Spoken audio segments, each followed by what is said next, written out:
My name is Jonathan Bell, sales manager here at Thomson Reuters. And in regards to the topic that we're discussing today, culture, some of you in this room may not be focused as much on culture, but it does matter for all of us because we all have a business culture that's crucial and it really applies to all of us. Now, in regards to this presentation, what I would ask all of you to do is think carefully about some of the examples that are coming out from the panel. How do these examples apply to my business? And in terms of the panelists, we have very much a star-studded cast for you today. First of all, to my immediate right, Nicholas Creswell of Thomson Reuters. Now, he's the level of my boss's boss, so I best be on my best behavior. Then we have Isabella Bertani of Collins Barrow. And Isabella, as many of you know, is an IR fan favorite, if you will, knowing many of you here today.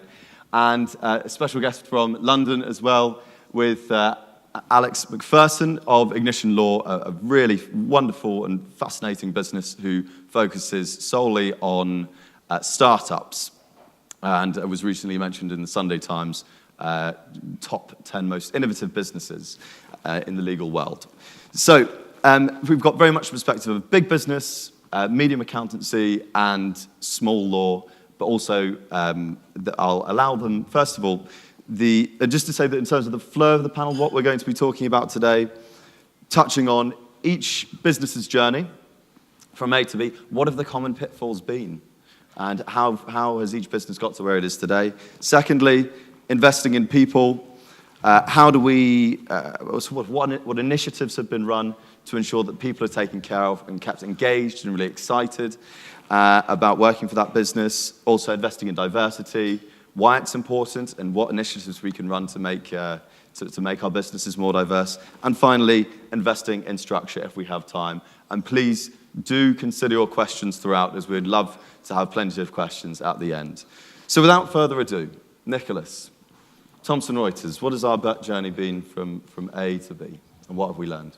Well, starting with where we are now, just to give you an idea of the sort of scale of the organisation, we're about $11 billion in revenue, about 45,000 people around the world.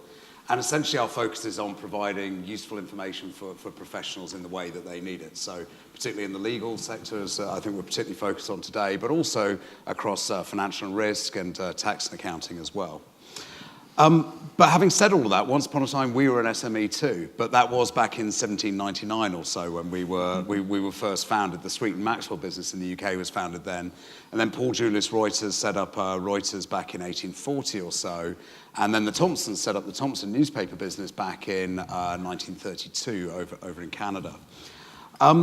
And through that time, we were growing both organically, but particularly through acquisition. And particularly when you look at the Thomson business, truly was a conglomerate. For the Brits in the room, you'll know things like Thomson phone directories. Well, that was once upon a time a Thomson Reuters business.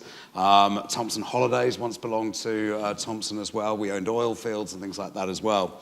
But we got more and more into the information business, particularly through the sort of 80s, 90s, and into the early 2000s. And the Thomson Corporation had essentially bought up a multi-billion-dollar portfolio, very, very successful business, which was highly profitable and fast-growing, but had always bought and sold businesses and hadn't really paid a huge amount of attention to the culture of these organizations. It was really very much a sort of hard-nosed, driven business, very much focused on the bottom line. But that all changed when Thomson bought Reuters. So back in 2008, the acquisition happened. And it was such a big acquisition that actually the indigestion was major for both sides of the merger. And back in about a couple of years afterwards, so 2011, 2012, we really started to see the ramifications of that. And we were not performing nearly as well as we needed to as a business. And it was both a dramatic and tough time as an organization. Our CEO moved on, many senior executives left, we had a huge restructuring of the business, and really had to double down on sort of some core business issues.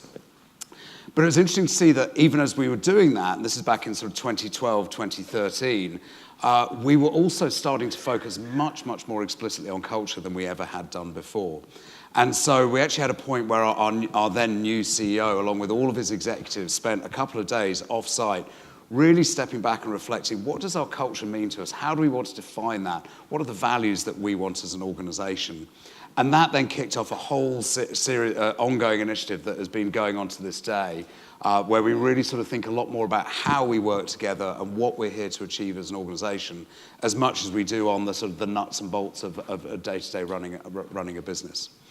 And through that time, we started to see our financial performance improve dramatically. We're starting to see our customer experience improve quite significantly as well. And while there are many, many reasons for that, certainly our focus on culture has been a really important part of that. Great, thanks a lot, Nick. And Isabella. So I am a partner at Collins Barrow Toronto, and the Toronto office is the flagship office for the Collins Barrow network in Canada. And we are part of the global network of Baker Tilly. Interestingly, we're only not under the Baker Tilly name in Canada, and in Australia we want to be different. So the actual story of Collins Barrow as it exists now started with two firms when the Collins Barrow name became available. It is a network, and we're networked similar to franchises across Canada. And so when that name came available, two firms basically wanted the name. So instead of fighting for it, they said, well, let's merge. And of course, merging two different firms is going to present certain challenges. And you've got two cultures joining together. So at the time the two firms joined, they were about $10 million in revenue.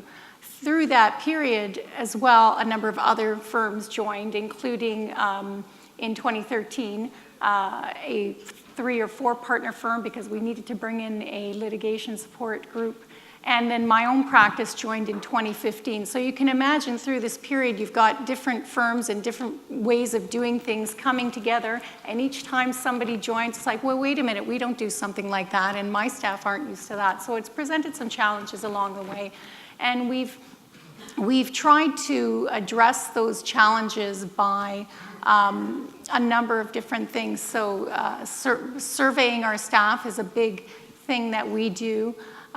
We hold an annual general meeting every year with our team and often do a survey where it is a digital survey. So similar to what we just did with where do you want to have the IR conference, we will survey the staff in terms of how would you describe Collins Barrow and what would you like to see differently? So we try to communicate what is happening and what's going on. Now, with, again, those challenges, we've tried to, along with it come a different varying group of people where you've got older partners, you've got younger people, and as you know, with different generations, there's a whole generational communication that's going on, and I'm talking to a 20-year-old and I mean one thing and they're understanding something else. So we've also put in together initiatives where they are communicative type initiatives where we are inviting our staff. We've brought in a consultant to talk to staff, meet them about communication and in terms of reading people and what state of mind do you think that they are based on how you're communicating and how do you then approach that in terms of communication. So that also has helped us communicate through staff and communicate better and share ideas and throughout the network. The other thing about Collins Barrow, and I'll talk a little bit about it later, is we are unique in the sense that Toronto is a very diverse workplace to be to begin with. So our leadership is very diverse. So we've been very open to having a very diverse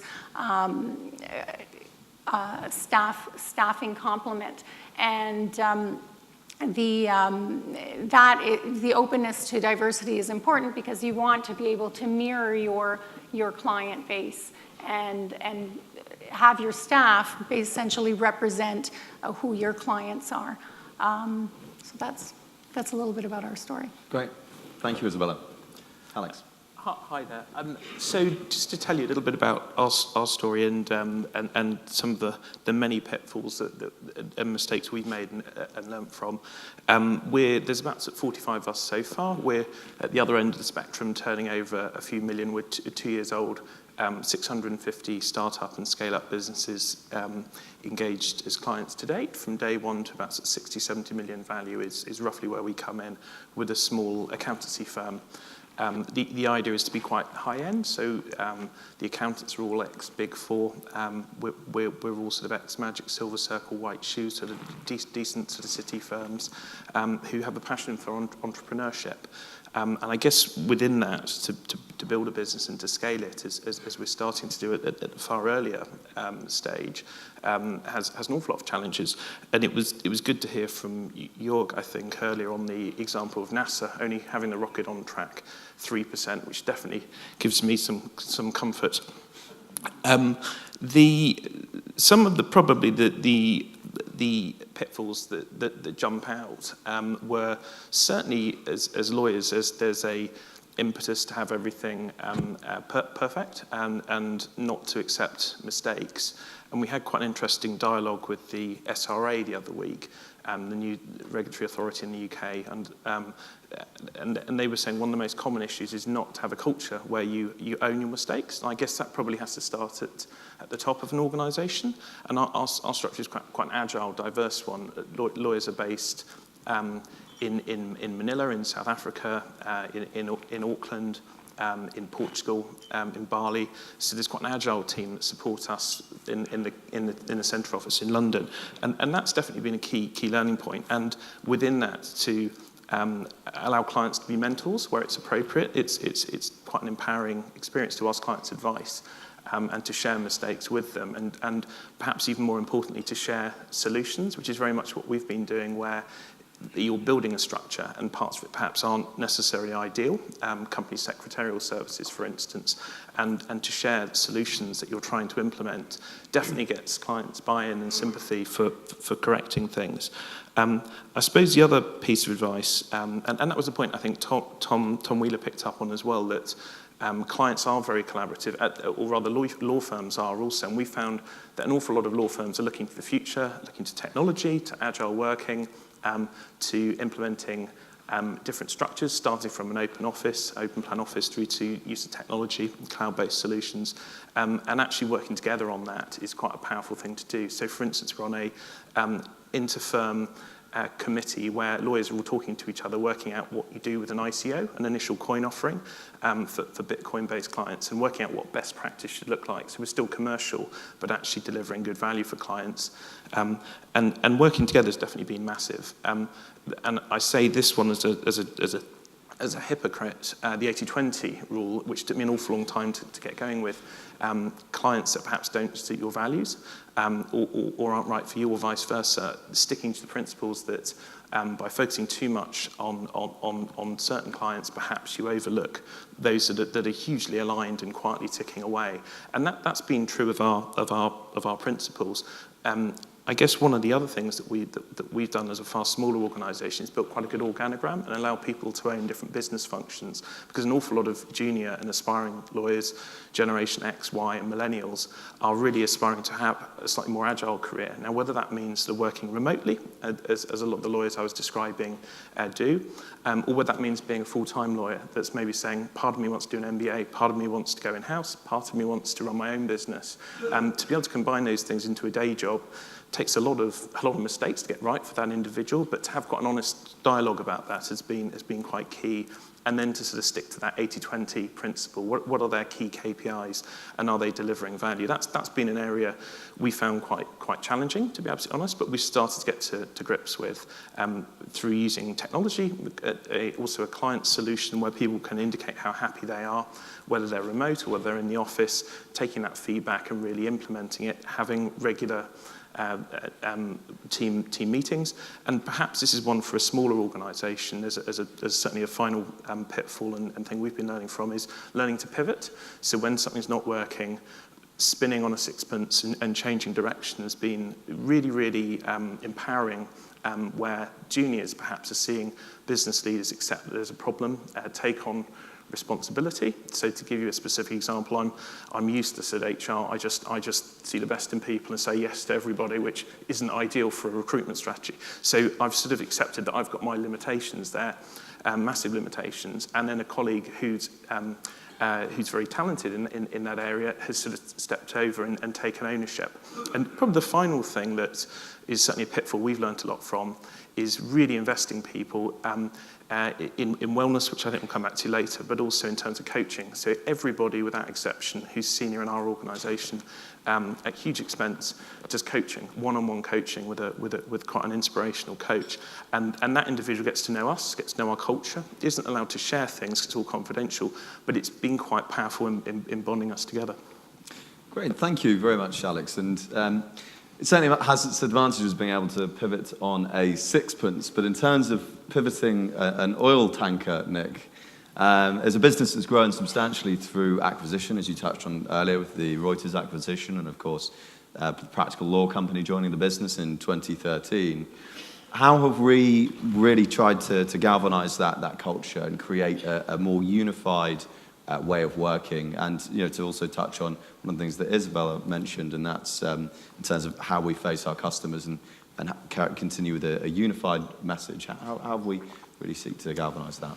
So I think a couple of things are really important here. One is, as I mentioned earlier, that our business leaders have been very, very focused on this as a topic. So as an HR guy on the panel, I'll tell you that if this comes from HR, then you're probably starting not from the best point. It really needs actually to come from the business leaders. HR have a role to play in bringing it to life, but actually you need your managing partner, your CEO, your managing directors to be taking a lead on this. And that's why it was incredibly important that we had our most senior executives coming together, spending time reflecting on what they thought about our culture and how it should be and what our purpose and our values should be and so on. And that has started to cascade through our organization. When we had that was a group of about 15 did that. They spent a couple of days doing that. We then had our senior executive meeting, which happens once a year. And back in 2014, that was our top 200 leaders in the organization basically spent 3 days together, again, just focusing on the top of our culture. So it really meant that this was a leader-led initiative. So I think that's one point that's really important. And however big or small your business, I think that is really, really key. The other one was, it sounds kind of obvious, but it's incredibly important, and it can get lost as your organization starts to grow, is that people need to treat each other as human beings. One of the powerful things that we have about our culture workshops is we bring people together, and it's a 2-day facilitated workshop. It's the kind of thing that, yes, we engage with an organization that is very experienced in doing this for big corporates. It's quite something rolling this out amongst an organization of sort of 40, 50,000 people. If you're an organization of 40 or 50 or even sort of 10 or 20, it's something that's actually much easier to run and roll out, and you can do more sort of in-house if need be. But actually, one of the really important things about this was actually as we start these workshops, we spend a good couple of hours with and generally there's about sort of 20 to 40 people in the room, actually people just sharing their background story, where they come from, what's driven them in their careers. And I did this with people I'd worked with for 3 or 4 years, and I learned things and that I worked closely with during that time, and I learned things about these individuals that I never knew before. And that transformed the way that we then talked to each other and thought about, when we were going through this whole process, thinking, how are we going to work together really, really effectively? And it transformed relationships within the workplace. So I think this piece about really bringing out the human side of people and people treating each other as human beings and not just as people with job titles is really, really important as you think about how you evolve your culture. And what would you say to someone in the audience who's thinking, I can't, my business can't afford, doesn't have the same budgets as Thomson Reuters for running culture initiatives. How is it possible that we run this type of initiative as a small business? What would you say? I'd be provocative and almost say, well, lucky you. I think you're actually in a better place than when you're trying to turn the oil tank around and you've got hundreds of locations globally with tens of thousands of people who need to go through this in a certain order, and the program manager around that is huge. If there's 10, 20, 30, 40 of you doing that, it's actually much easier to plan and run that, both logistically and also in terms of really tailoring it to what matters to you. And there are certainly plenty of freelance consultants out there who will work with you for pretty minimal cost to help you think through how you're going to work together as an organisation. So I'd actually say it's a lot more straightforward as a smaller organisation to do it, but it's probably all the more important because you are that much more, you tend to be more close-knit organisations when you're a small organisation. Great.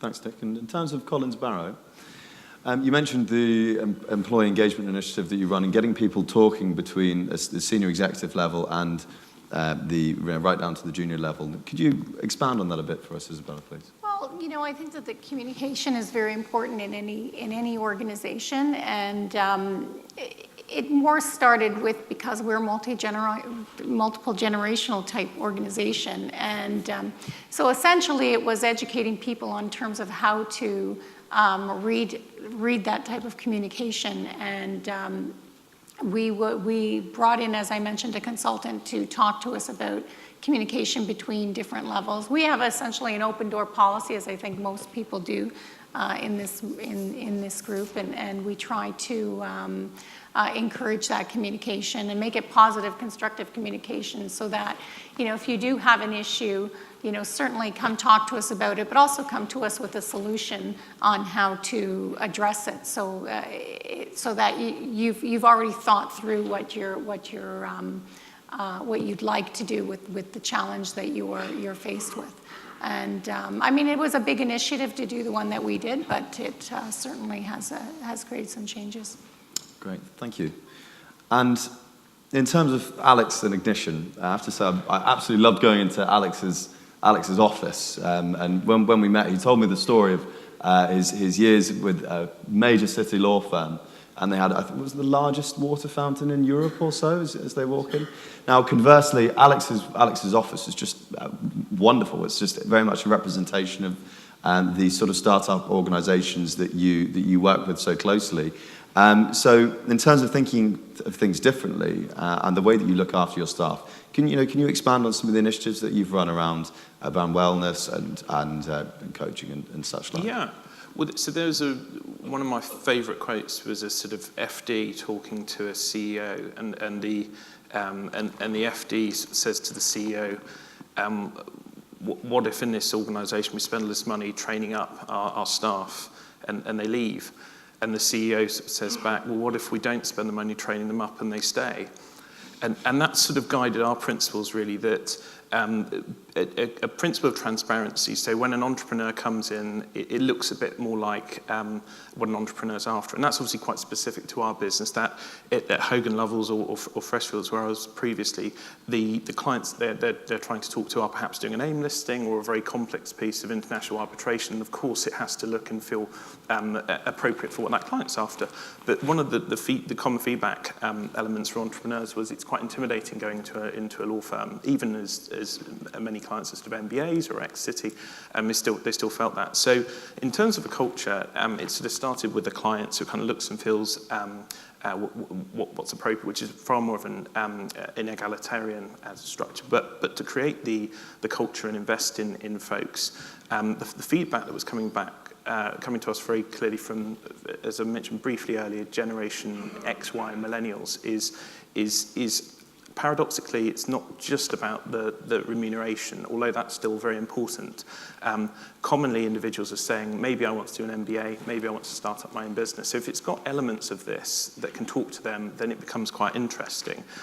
So what that means in practice is quite a comprehensive wellness program. So everybody has life assurance, which sort of tiers, and there's quite, even as a small organization, it's quite a good sort of flexible holiday and benefits package.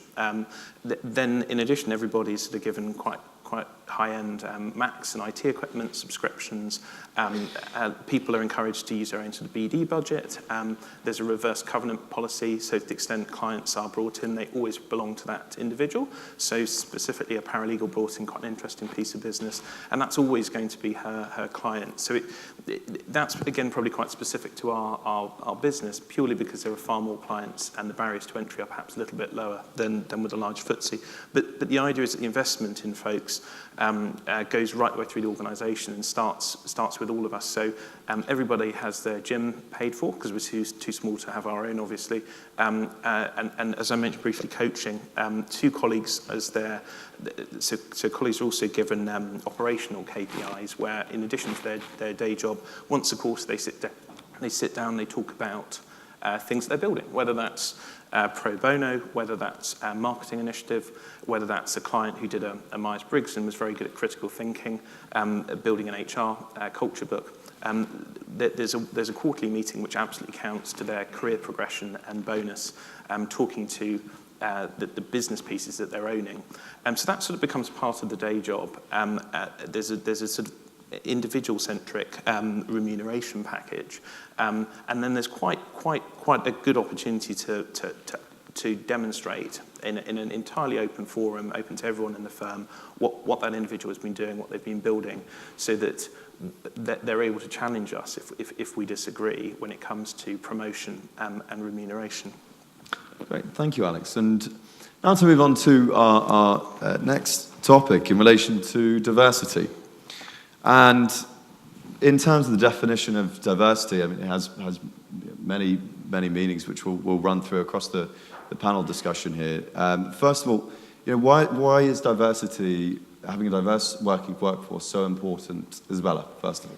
Well, I mean, when we define diversity at Collins Barrow Toronto, we define it not just as gender diversity as the first thing that would come to mind, but also age, socioeconomic, ethnicity, so a number of different things, political beliefs, religion. We've seen a tremendous amount of growth at Collins Barrow since we had our merger in 2009, and I credit a lot of that, and a lot of that is organic growth, to the diversity of our organization, because studies have shown that the more diverse an organization is, the more productive your staff are going to be, the more collaborative they're going to be, the bigger the global view that they're going to have. So it all contributes to the growth that an organization would have. And we have, through our Baker Tilly network, we have placed diversity very high in terms of the initiatives that we are doing. We did a firm survey in terms of identifying firms that have very strong leadership roles in this area, and then are putting together a program that we can then, other firms throughout the network can then mirror. The other thing is we try to lead by example. So as I mentioned earlier, we try to have our workforce mirrors our clients. We also have a very high percentage of women in leadership roles. So it is important in terms of how it can contribute to the growth of your organization. Thank you, Isabella. And Nick, as a business Thomson Reuters, we very much pride ourselves on the diversity of our workforce. Can you tell us more about all of our working groups and how we've really managed to instill that culture?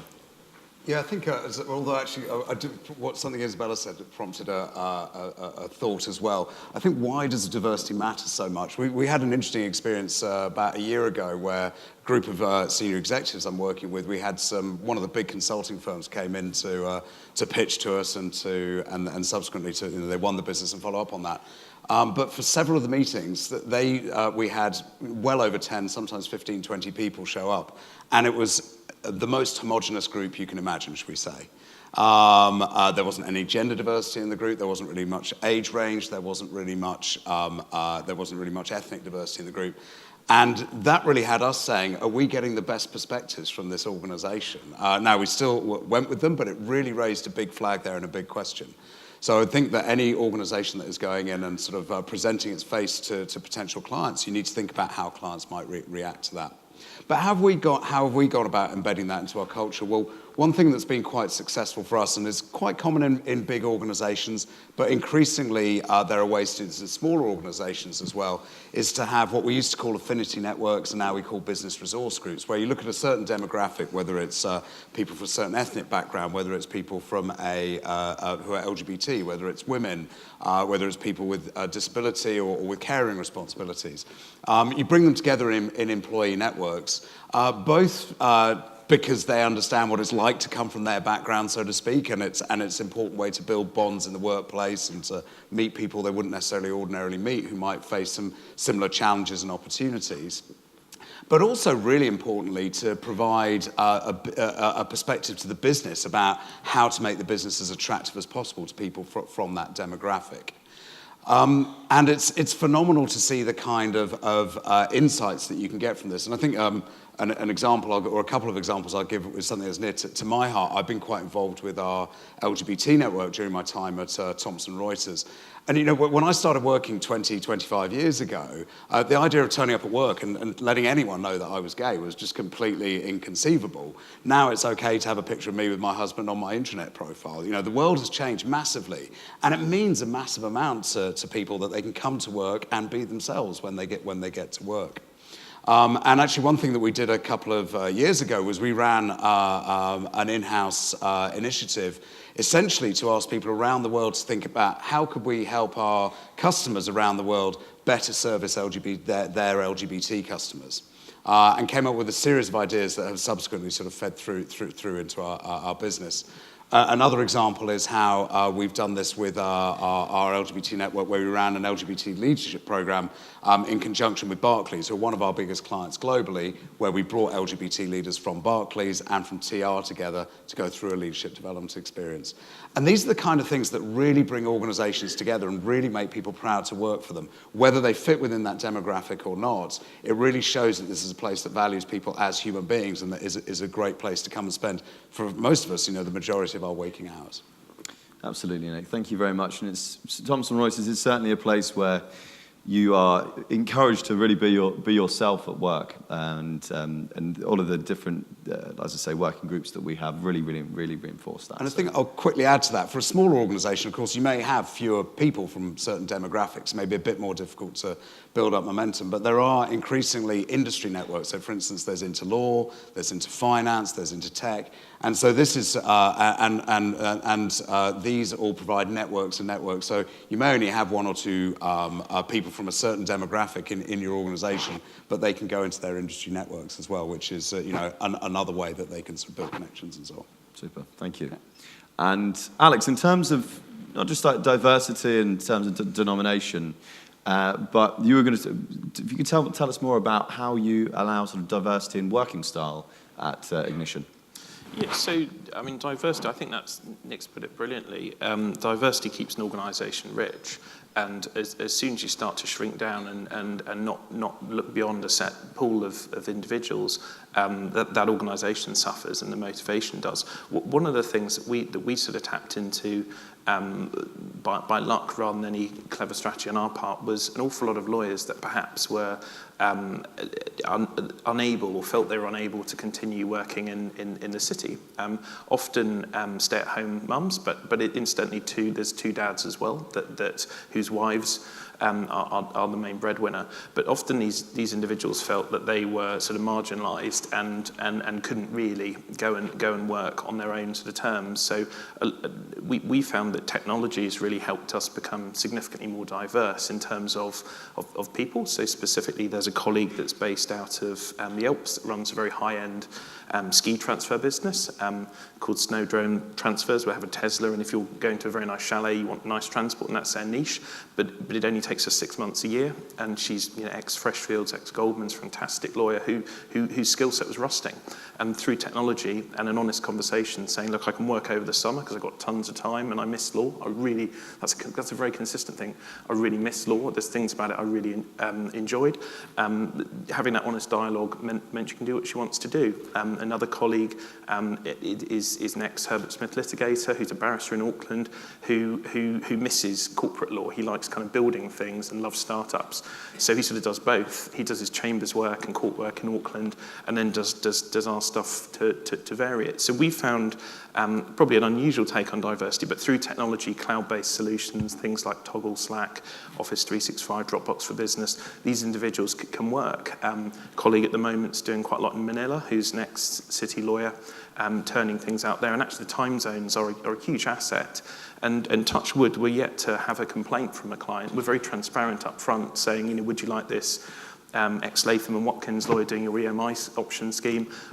These are her terms. She works 2 days a week, and she works in the Alps, and the consistent feedback's been really positive. Probably the second point that picking up on what Nick was saying so well is probably values. And if there's a certainly consistent thesis in the startup and tech and scale-up world, it's quite a lot of MBA theory, which is pointing to certainly in our very tech-heavy industry, moving from more of perhaps an army structure, a very hierarchical organisation, which runs into problems with millennials and Generation Y. I personally think from a hierarchical organisation structure. Where it's based solely on time of service and with a often historically a homogenous bias towards certain individuals. Moving from that hierarchical structure to more of an agile structure, if you like the difference between the army and the sort of SAS, where perhaps people are dispersed, perhaps they're agile, perhaps you've got a team that you can't physically see for weeks. But what's important, and this is hugely relevant for us, is that they've all got the same values. You know how they're going to behave in a given situation. You know they'll prioritise a client, that they'll respond appropriately, they'll escalate things, rather than it perhaps having to be a militant level of control.